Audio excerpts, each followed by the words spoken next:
estudiantes de pregrado y de posgrado, relacionados todos con las diferentes temáticas que les voy a presentar con caracol africano. El caracol africano es una especie proveniente de África su primer registro de movilización afuera del continente africano fue por allá en 1800, cuando salió de África y llegó a la isla de Madagascar. A través del comercio, de la comercialización de diferentes bienes que había entre Madagascar e India, esta especie ingresó al continente asiático hacia mediados de 1900. El primer reporte que tenemos para América es en la isla de Hawái, que obviamente es la mitad del Pacífico, pero hace parte de Estados Unidos, entonces por eso se considera reporte para América, es de 1936, y realmente ya para el continente como tal, el primer reporte está para el estado de California en 1945 y la Florida en 1966.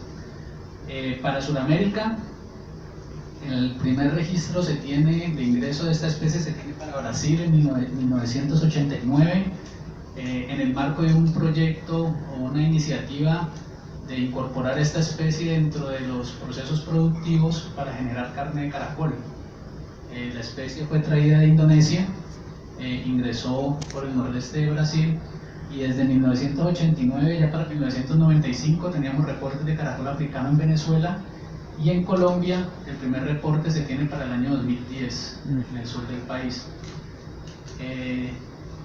En el 2011 ya teníamos cerca del 40% de los departamentos del país con presencia de caracol africano, y ya para el 2016 tenemos los reportes en la costa atlántica, en el departamento de Bolívar y Atlántico, o sea que está muriendo la batería.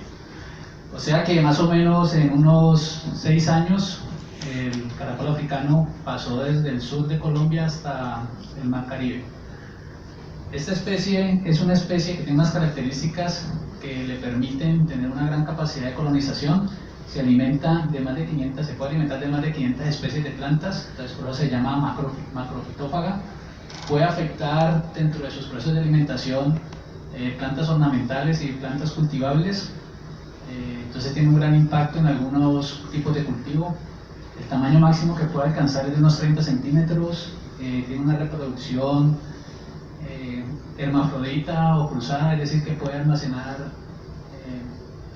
gametos reproductivos para generar autofecundación. Pone huevos, los huevos son esos punticos amarillos que están ahí en la fotografía de abajo, dentro de uno de los caparazones que quitamos.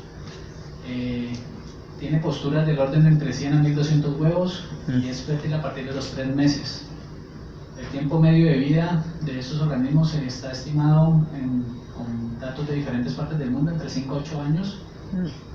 Y para las poblaciones humanas tiene un peligro adicional, y es que es considerado un vector transitorio para un parásito nemátodo que es Angiostronchus cantonensis, que en humanos puede provocar encefalitis. Por estas razones que están allí, es considerada una de las 100 especies invasoras más dañinas del mundo. En Colombia, el proceso de monitoreo, prevención y cuidado de estas especies le corresponde a las corporaciones autónomas regionales. Eso está reglamentado en la resolución 646 del 2011 del Ministerio de Ambiente, Vivienda y Desarrollo. Para el Valle del Cauca esta especie fue reportada en el 2011, y para el 2013 hicimos nuestro primer convenio interadministrativo con la CDC, que fueron básicamente 2 convenios, en el 2013 y en el 2014, cuyo propósito básico era generar una línea base de conocimiento en el departamento del Valle del Cauca. Es importante aquí resaltar que las corporaciones autónomas regionales son responsables de generar todas las acciones relacionadas con control, prevención, monitoreo, capacitación y generación de conocimiento. Esto, lo que les estoy presentando aquí, no quiere decir que la corporación no hubiera hecho nada hasta el 2011, sino que en el 2011 empezamos esa parte final, que es generación de conocimiento. Ellos ya venían desarrollando actividades de control.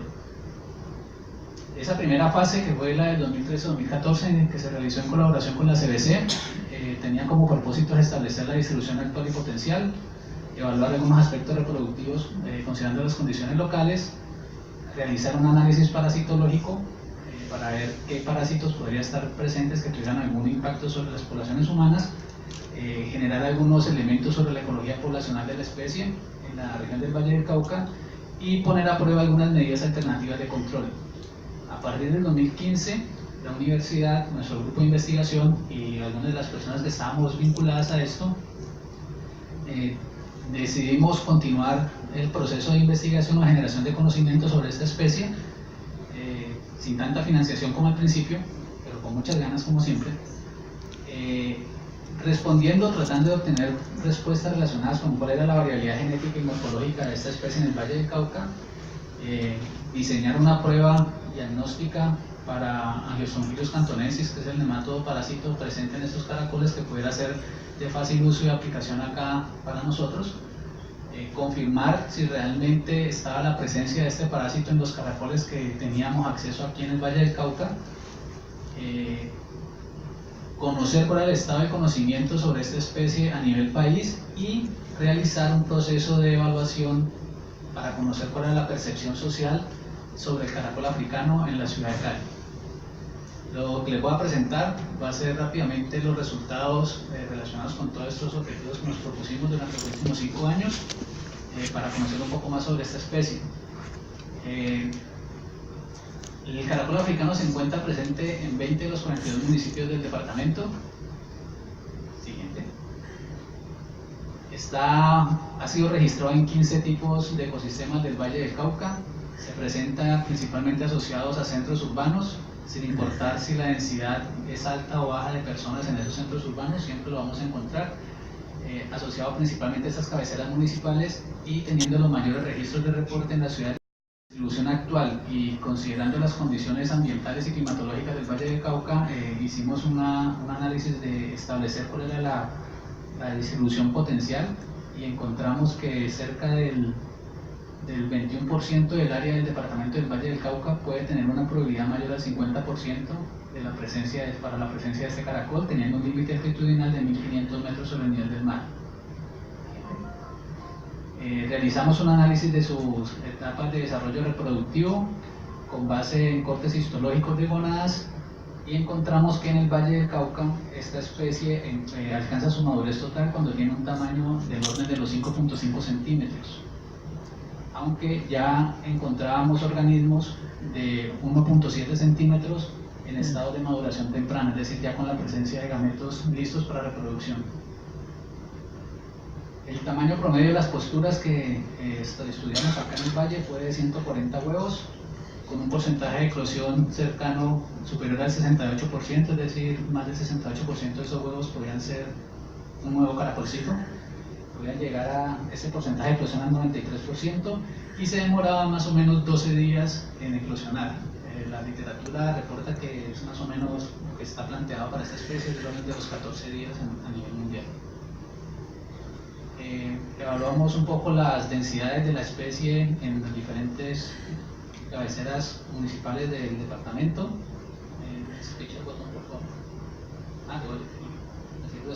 Bueno, encontramos una mayor densidad en las ciudades de Agua, con densidades de 5.9 individuos por metro cuadrado, Cartago 4.5 individuos por metro cuadrado y para el departamento estimamos una densidad media del orden de 1.2 individuos por metro cuadrado. Al ver la distribución de tamaños y comparar esto con la distribución reproductiva, nos encontramos que el tamaño máximo de individuo que capturamos acá fue de 11.5 centímetros. Ese histograma que está allí representa la distribución de tamaño de los individuos capturados, teniendo una clase de tamaño más abundante de individuos entre 1 y 2 centímetros. Y considerando el análisis que hicimos de desarrollo de gónadas, calculamos que aproximadamente el 25% de los individuos presentes en el departamento se encuentran en edad reproductiva. Uno esperaría, cuando analiza una distribución de talla de una población, que tenga una forma como la que está ahí asociada a Buenaventura. Entonces la primera pregunta que nos surgió cuando vimos esa distribución para el Valle del Cauca fue, bueno, ¿qué razón hay para que no tengamos una distribución en forma tan ordenada como la que vemos en Buenaventura? Entonces empezamos a explorar otras situaciones y nos dimos cuenta que los procesos de recolección estaban generando estaban influyendo los procesos de control que hacían las corporaciones y las secretarías de cada uno de los municipios, de cada una de las ciudades, estaban generando un cambio en la estructura del tamaño. Por favor. De tal manera que, por ejemplo, que para Cali, la clase de tamaño más abundante eran individuos del orden de 3 a 4 centímetros, pero para Buenaventura eran individuos de... Si nosotros observamos esta condición, fácilmente podemos notar que hay como dos picos o dos máximos dentro de esa distribución de tamaños. Estos individuos grandes son muy fáciles de ver en los procesos de recolección. Por lo tanto, cuando se hacen estos procesos de recolección, generalmente lo que uno observa en una localidad es que ya no tenemos esa clase de tamaño grande, sino que abundan los tamaños pequeños.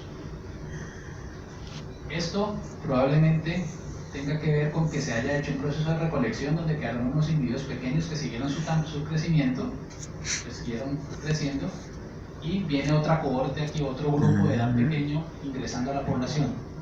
Y aquí no ha habido proceso de control. Y aquí en Buenaventura obviamente se nota claramente que no ha habido ningún efecto de la actividad de control que se ha hecho sobre la población y tenemos una distribución típica de una población natural. Al incorporar en este análisis la capacidad reproductiva, por ejemplo para Buenaventura el 64% de los individuos se encontraban en edad reproductiva. Si ustedes tienen en cuenta la cantidad de huevos que ponen, la tasa de eclosión y que tienen una baja mortalidad, entonces se hacen una idea de cuántos individuos pueden estar generándose en ese tipo de poblaciones.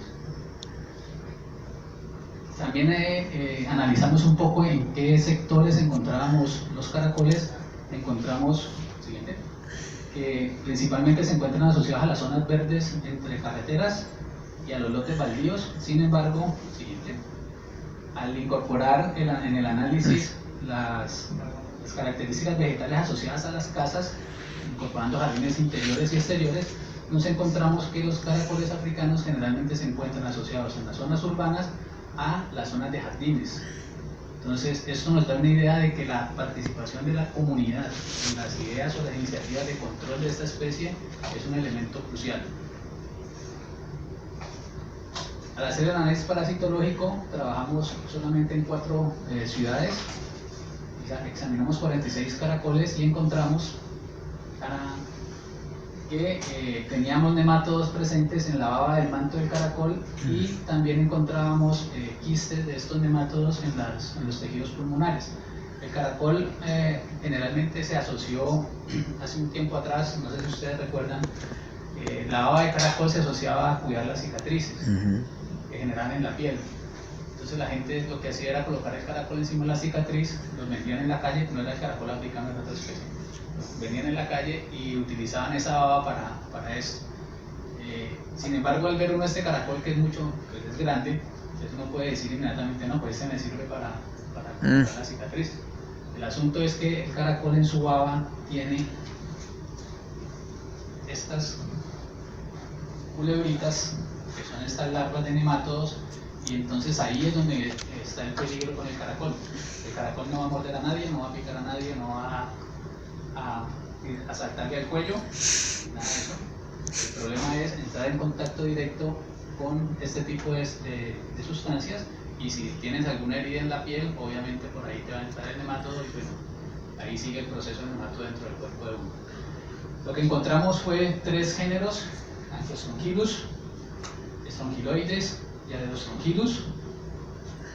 Este género está reportado que puede generar problemas en humanos, y estos 2 pueden generar problemas en animales, en caballos, en gatos y en perros. La carga parasitaria es del orden de un porcentaje de prevalencia del 34.8%, siendo el Astronchilus el parásito que más presencia tenía dentro de los caracoles. Entonces eso nos está dando una señal de alerta. Dentro de este ejercicio también evaluamos algunas medidas de control. Utilizamos elementos alternativos como aguardiente, ajijule, que es una mezcla de ají para control de parásitos en huertas, y usamos extracto de guayacán y limpio, encontrando que había algunas de estas sustancias como el guayacán, y como era de esperar obviamente el limpio y el metaldehído, y el aguardiente, porque es alcohol obviamente, podrían tener algún potencial como elementos alternos para hacer los controles, ya que los controles básicamente se hacen calando el suelo, y al calar el suelo pues afecta las características del suelo. Igual sucedería si usamos alcohol, igual sucedería si usamos limpio.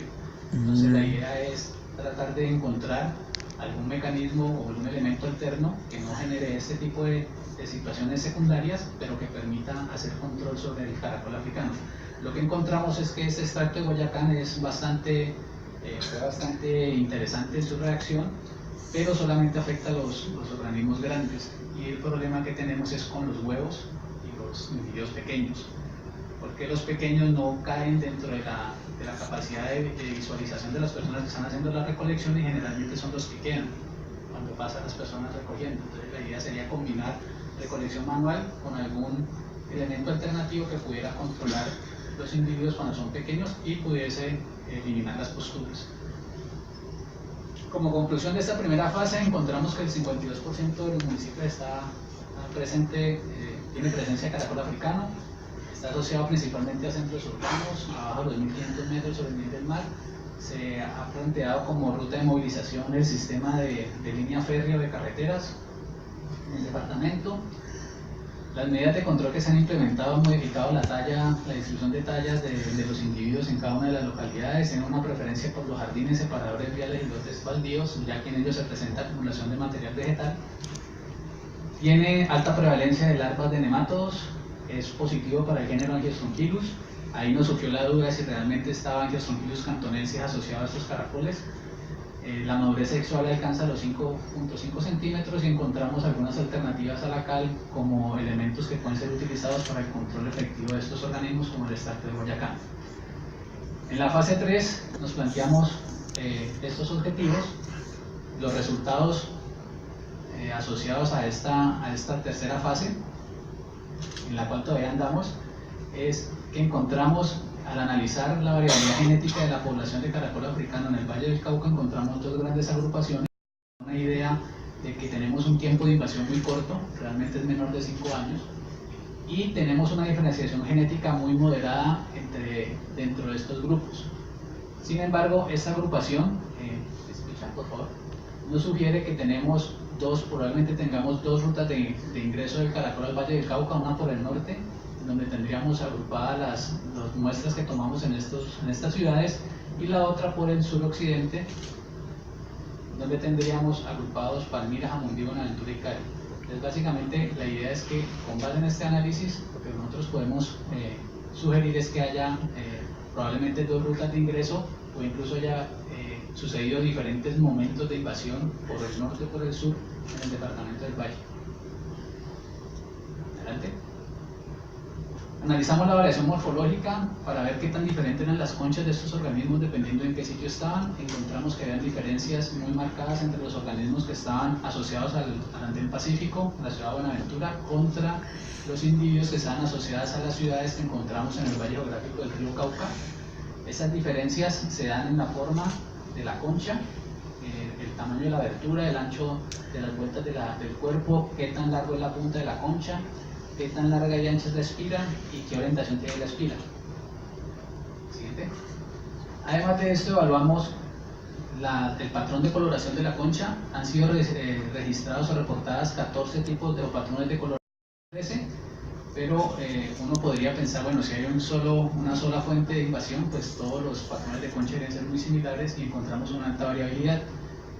En ciudades como Cali y Buenaventura encontramos 6 tipos diferentes de patrones, pero en ciudades como Cartago y Tuluá, que son del norte del valle, encontramos 11 patrones, y cada localidad presentó un patrón dominante. Siguiente. Por ejemplo, en Cali el patrón dominante fue el patrón número 5, y Cartago-Tuluá el patrón número 1, y Buenaventura el patrón número 7. Estas es unas fotografías correspondientes a estos patrones. En el número que está abajo, el número 5, número 7 y número 1 corresponderían al patrón de coloración dominante. Para Buenaventura sería el número 7, que es el que está en el centro. Para Cali, Tuluá y Cartago sería el número 5 para Cali y el número 1 para Tuluá y Cartago. Como ven, hay una gran variación en las características de coloración, es decir, que solamente por el color y la forma de las bandas no podemos decir eso es caracol africano o no es caracol africano. Hay que tener muy clara cuáles son esos patrones de variación. Típicamente cuando vemos un caracol africano en Cali, vamos a encontrar principalmente ese número 5 como el valor más frecuente, el patrón más frecuente. Realizamos un trabajo bastante interesante con el punto de vista molecular, en el cual utilizamos dos metodologías para poder hacer la identificación o confirmar la presencia de Geostrongylus cantonensis en estos caracoles. Lo hicimos por histología, haciendo un análisis histológico de la larva. Eso se hace con base, la identificación se hace con base en unas características morfológicas de la larva. Se ve la estructura de las terminaciones de la varilla, se ve la posición del poro excretor, que es el punto B, se ve la característica del bulbo esofágico, que es la parte central que está en la letra C, se ve la posición del ano y se ve la terminación final de la larva. Con base en estas características logramos identificar morfológicamente que eran Geostrongylus cantonensis, pero obviamente para poder hacer una afirmación de ese tipo necesitábamos corroborar el PCR convencional en tiempo real, con el propósito de confirmar que esta especie que nosotros estábamos diciendo que eran Geostrongylus cantonensis realmente eran Geostrongylus cantonensis. Al hacer el análisis encontramos que efectivamente estábamos correctos en nuestra identificación y que la técnica de PCR en tiempo real nos permitía tener un 100% de certeza en la identificación. El método, la metodología fue organizada, ya se presentó en una publicación y ha sido aceptada, esperamos que ya salga en este año, y la idea es que de esta manera estamos confirmando que Geostrongylus cantonensis en individuos de caracol africano en el Valle del Cauca, es decir, en Colombia, se encuentra presente. Esto abre una ventana de opciones o de compromisos con la comunidad, debido a que siempre se plantea que es posible que haya, pero nunca se ha dicho aquí está. Y este resultado de esta investigación nos confirma que Geostrongylus cantonensis está aquí, está dentro del caracol africano. El caracol africano está en altas densidades, está asociado a zonas urbanas con condiciones de saneamiento básico bastante bajas. Por lo tanto, hay que tener precaución. Puede desarrollarse un proceso por ejemplo, una epidemia de encefalitis, y generalmente la encefalitis se asocia a procesos bacterianos o procesos virales. Muy pocas veces en Colombia una encefalitis se asocia a procesos de parásitos. Entonces, eso es un llamado de alerta para las autoridades de salud. También hicimos el análisis de qué información. Solamente eran 261 documentos que hablaban de caracol africano en los repositorios, en diferentes fuentes, utilizando esas palabras claves. No solamente nos dimos a la tarea de buscar documentos científicos, sino que también nos dimos a la tarea de buscar documentos relacionados con medios de comunicación masivo, y nos encontramos que la presencia cuando se habla de esta especie varía mucho en el tiempo. Siguiente. En 2011 y en 2016 tenemos un máximo de presencia, y esto generalmente se da asociado a que las personas empiezan a notar la presencia de estos organismos.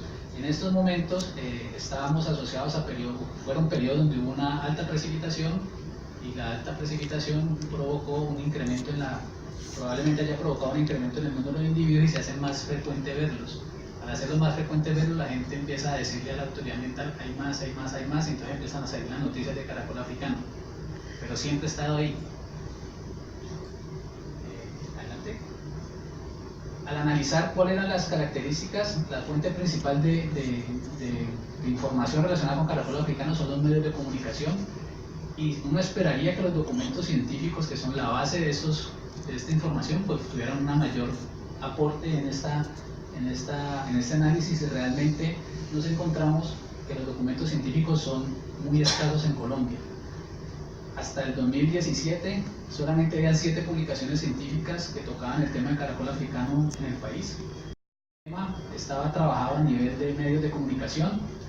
Los temas que más se trabajan en estos medios de esta forma de divulgación estaban asociados principalmente con manejo y control, es decir, eran notas donde decían se hizo un manejo, se recolectaron tanta cantidad de individuos.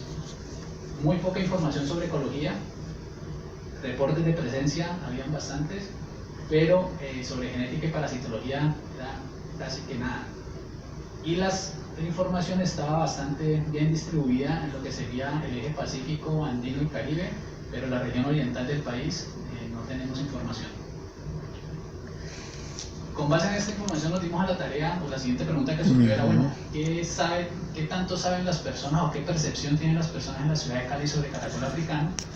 Diseñamos un muestreo estructurado que estaba compuesto por 3 secciones de la encuesta que hicimos. Una que estaba relacionada con información demográfica, otra con conocimiento de las especies invasoras y otras con conocimiento sobre caracol africano. Esta encuesta o este ejercicio lo promocionamos a través de redes sociales, alcanzamos más o menos a 1.200 personas de la ciudad, recibimos 316 respuestas. De esas 316 respuestas estaban distribuidos en 137 barrios de 21 comunas, es decir, que recibimos información básicamente de toda la ciudad. De estas personas que nos contestaron, el 57% fueron mujeres, el 35%, la mayor cantidad de respuestas estuvo entre la población entre 21 y 30 años, el 57% de la respuesta estuvo asociada a personas que viven en el estrato medio, el 70% eran personas que tenían educación superior, ya sea tecnológica, de pregrado y de posgrado, y el 48% de estas personas habían estado estudiando o habían tenido formación o estudio en instituciones públicas y el 48% en instituciones privadas.